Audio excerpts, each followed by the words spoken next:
Thanks for coming, everybody. I guess everybody knows by now I shouldn't have to do too much introductory stuff, but I'm Mike Wilbon. I graduated from this place in 1980. I chose to do this because I loved it. I love it. I married my two interests, sports and journalism. I hate to even say journalism anymore. I started changing it. It's storytelling, it's content, it's whatever you want to call it. People get thrown off. I know you guys don't get thrown off by the word journalism because you're Medill. Well, I knew from the time I was 15 years old I wanted to be a Medill student. And so I was one of the lucky ones in that I knew exactly what I wanted my life to turn out like. It's turned out very differently. I never expected to go into television, didn't aspire to do that, didn't care about TV other than watching it. I was a print journalism major at a time when Medill turned out print journalism people, and that's what we did. For those of you who don't know, I wrote for the Washington Post for, hesitate to say it, 31 years. That's my real life. I wrote for the Daily. While I was here, I also started working for suburban newspapers. And I would write for suburban newspapers late at night on Sunday night about high school sports that happen on the weekend. I get on the L, I take the L down into Chicago and drop my copy on paper under some editor's door, and they would edit it. And so that's what my love is that kind of storytelling. I mean, I've merged it with some other skills, hopefully. And I'm not working for a newspaper anymore for the first time in my life after I did that I worked for some newspaper from 17 when I started working for the Daily until last year when I resigned from the Washington Post on December 7th because ESPN said, you got to come work for us exclusively. So that's what I do now. I work for ESPN exclusively. I still write. I write for ESPN.com, a lot for ESPNChicago.com. But it is sort of secondary. It's secondary in their minds because the first thing I do is do Pardon the Interruption every day. And the next thing I do in terms of their pecking order is I cover the NBA for ABC and ESPN. And I love those things. It's important, and I know this from engaging some of you already individually and in past years, is that you have issues, questions, you wonder what the hell's going on, where you're going. It's not as dire as it was 5 and 6 years ago when the business was transforming into this thing that it is now. I mean, you know, I was angry at Medill at one point, like a lot of alums were, because we had to change course. We had to change course and go in a direction which most of us who grew up in this business didn't want to see. We didn't want to change. We didn't want to swim in that direction. We wanted things to stay as they were because they were good for us. And luckily, we had a dean with some vision, and we had a faculty with some vision that understood that if an industry transforms, the institutions that get you ready to go into that industry have to transform as well. I like the fact that this is a Medill group. Not that it needs to exclude anybody, but we have our own special interests. We do. And the older you get, and when you graduate, you're gonna understand that the brand is more than a brand to you. It's what you are. Medill is as responsible for my life as anything. As anything. Because those 4 years, I understood that was like a training session. We have a large, yes, I'll use the word mafia of alums, and if you guys don't tap into it, that would make you dumb, and I know you're not. You know, you part of the reason that you go to a certain place is that you want to extend those relationships and grow those relationships when you get out. I'm closer with Medill alums now than I ever was in school. Many of my close friends are Medill alums I didn't even know when I was here because they weren't in school with me. They're 5 years older or 15 years younger or whatever the case may be. And that's part of the bond you develop, and you don't even know you're developing it, and sometimes until you're out the door. Christine and I are classmates. We met the first week of school. She's one of my dearest friends now. When I graduated and started work, there were no black sports writers. When I say no, I mean there were a couple of handfuls. When I became a columnist in 1990, so not prehistoric times, when I became a columnist in 1990, there were times in the early 90s where I was the only black sports columnist in the country. And there was a similar arc for women. I used to know all the black sports writers and all the female sports writers in America. I now don't. That's good. That doesn't mean it's perfect, but it means it's a hell of a lot better. You know, having said that, newsrooms are a lot less integrated than teams. I mean, NFL's got the Rooney Rule. What do newspapers have? What do magazines have? So I think that the doors are more open than they've been. And the only way to make sure they're wide open is to keep busting through the doors. I feel they're superior at it than we are, because I know what Magic Johnson knows, and I know what I know, and I know I don't know that much of what he knows. And they're different jobs. I mean, we're not, I hate when I'm called an analyst.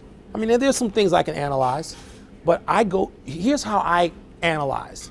I go to Magic Johnson and Bill Walton when they're not on the air, and I talk to them about what they've done and what they've seen. I go to Magic, they diagram plays. I mean, I knew those guys as players.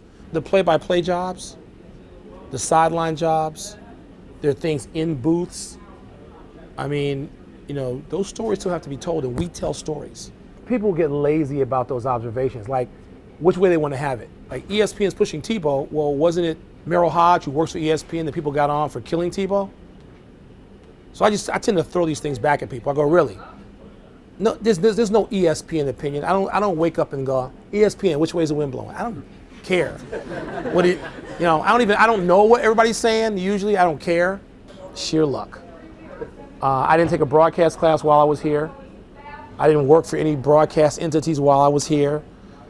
I started working for the Washington Post this Monday after graduating on a Saturday in June. And I did that. I freelanced also, wrote for Sporting News, wrote for all the things you see out there now. I wrote for all of them. And then Sports Reporters came on the air. Same Sports Reporters that's on now on Sunday morning. And the producer, a guy named Joe Valerio, who I owe big time, started calling me in 1990, about the same time I became a columnist. I was covering the NFL for years before that. And said, hey, can you come on? We want you to come on the show. It's in New York. You got to go spend Saturday night in New York on somebody else's dime. This sounded pretty good to me, particularly at 30 years old and single. It sounded real good. I would go and be on Sports Reporters on Sunday mornings. That same producer then was producing a segment for what was called Prime Monday, which is now Monday Countdown. A young guy who was straight out of college named Mike Tirico was the host. And I was on that show with like Joe Theismann. I don't even know who else I was on with. Skip Bayless, some other people, Mitch Albom. And so we were on that show every Monday for 6 years. Can't believe lasted that long, 6 years.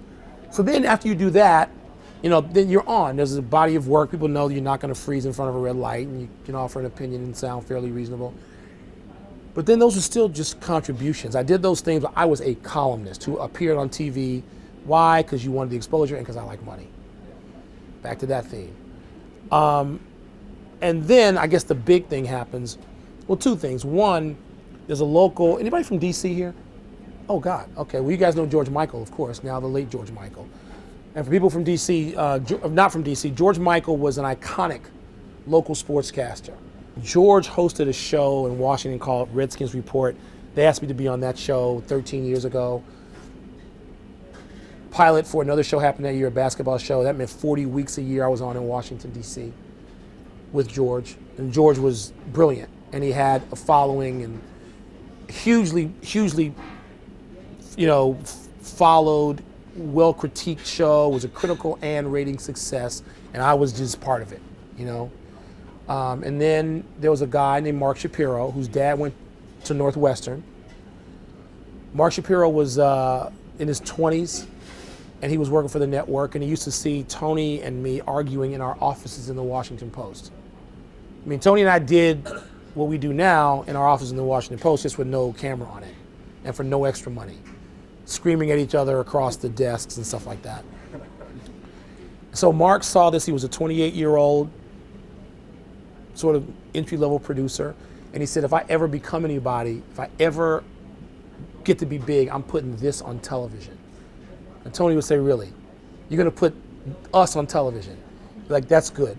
Go get me some more coffee, you're insane. And he just, he sort of treated Shapiro just like, some lapdog. And Mark was growing in the company. And fast forward a few years, Mark calls me, I was at the NBA Finals in LA, and Mark said, we gotta have dinner tomorrow night. And I said, I'm at the NBA Finals in LA. And he goes, I know exactly where you are. We gotta have dinner tomorrow night. I'm like, what the hell could be so important? I have to have dinner with you tomorrow night. And he said, tomorrow I'm gonna be named president of programming for ESPN. And the first thing I'm gonna do is put you and Tony on television. Remember, like I said 4 years ago? And I'm like, no. And he said, that's the first thing I'm going to do. I'm like, good, because the second thing that's going to happen is you're going to get your ass fired for putting 2 sports writers on television. He said, nope, we need content, we need opinion. ESPN has everything but opinion. I need opinion shows by people who've covered everything. And even then, 10 years ago, I'd been in the business 21 years, I covered everything. Tony's 10 years older than me, he had covered everything. There's nothing we haven't seen, covered.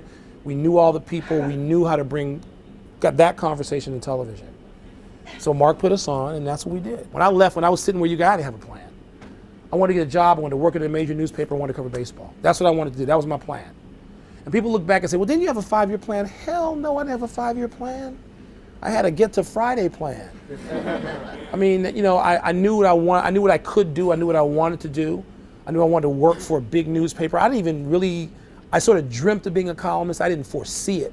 I didn't plot and plan. I mean, some of it's luck, some of it's hard work. I knew once I sat in a press box like this, like the one downstairs you were in, I knew there were people in there who were scared on deadline, who blocked on deadline, who couldn't get it done on deadline. I loved that. That's like smelling blood in the water if you're a shark. I realized that really quickly, like 2 years out. I'm like, you know what? Everything they did at Medill prepared me in better ways than all these people up here. So I loved writing on deadline. I loved going places where people didn't want to go. I loved trying to talk to difficult athletes people thought wouldn't talk. I was prepared to do that. Yes, it was seen as that. And it is still seen by some snobs as that. The best and the worst writing on any given day is in the sports pages.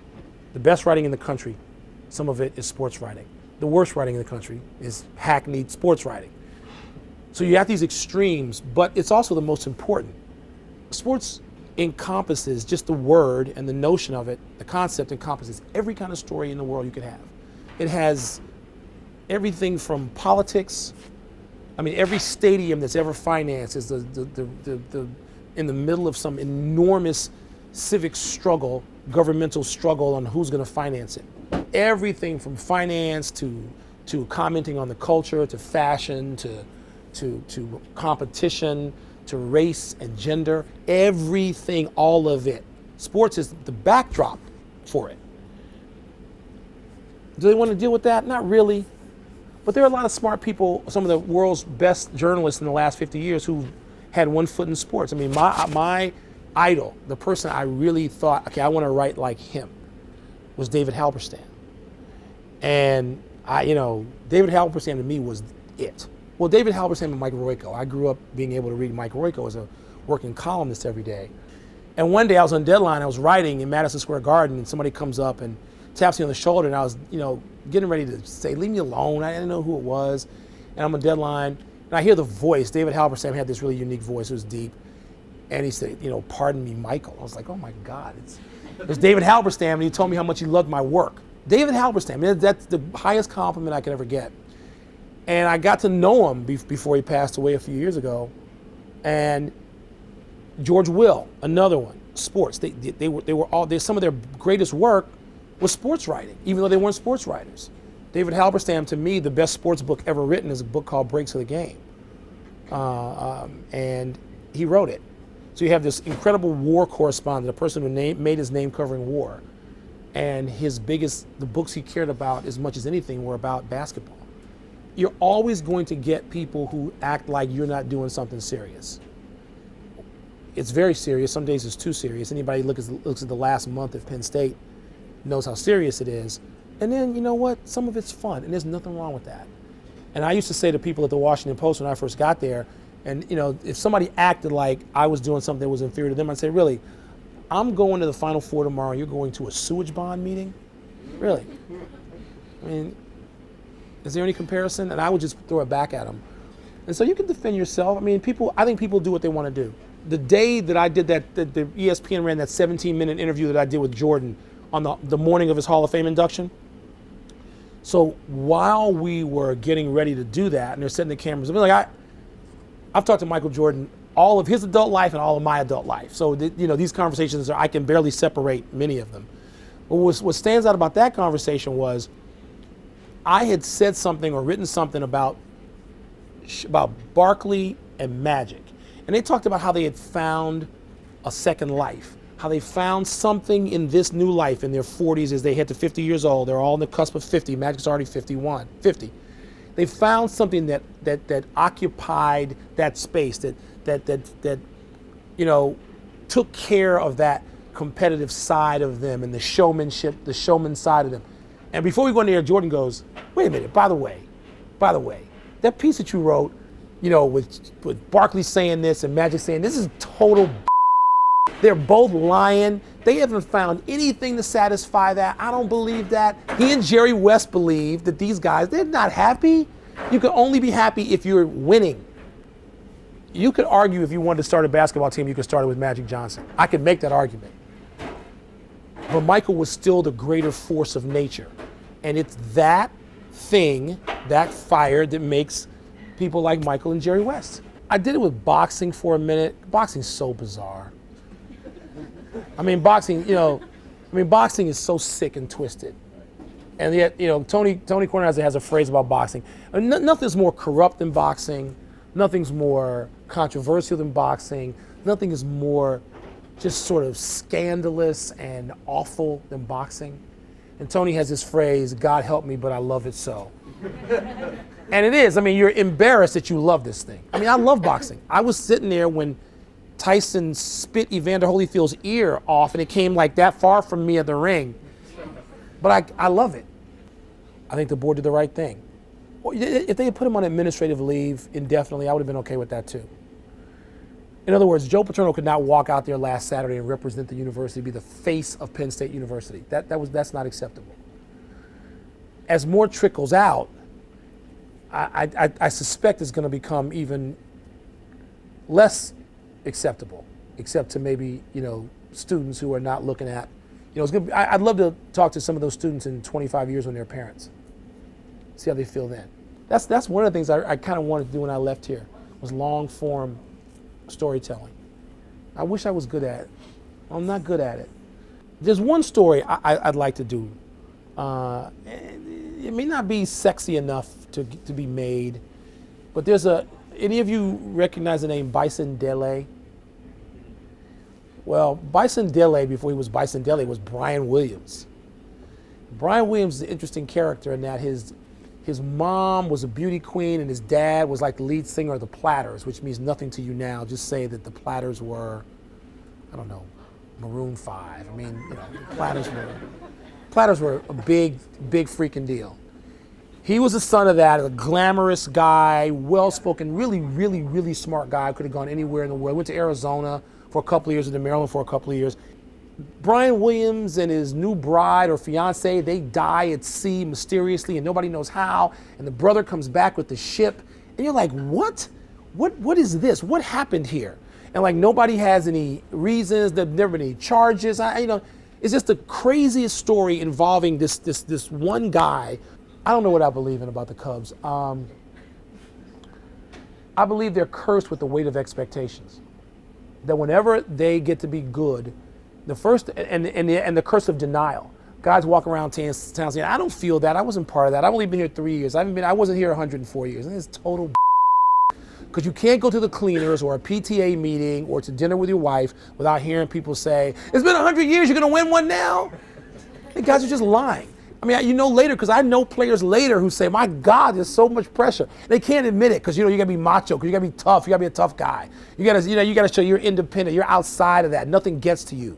Until they deal with that, like they need like team therapy, until they deal with that, and Lou Piniella came really close. I mean, the Cubs are probably the best team for 2 years in a row, and they couldn't even win a postseason game. There's a curse, and not the Billy Goat. There's a curse, and the longer this goes, the harder it is to get out from under it.